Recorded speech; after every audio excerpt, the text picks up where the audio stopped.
Dורך, everyone, a good week. First of all, I want to tell everyone that Baruch Hashem, we're back in business. As you can see, pizzas are coming out of the oven, and the chef Tzvi is cutting the most delicious Greek pizza.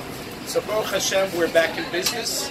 As you can see, running out of footage over you can see all around, Baruch Hashem, customers are coming in. Basically, what happened is very simple. We had an arson fire at the drive-through section. As you can see, someone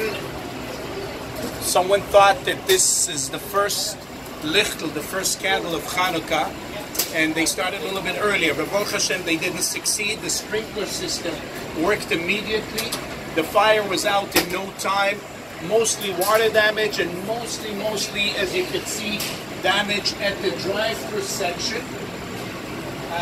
Which we are basically going to keep it closed for a couple of days. In the meantime, the police is investigating. But Baruch Hashem, we're back in business, and we want to see you. Hagit Tova and a freilich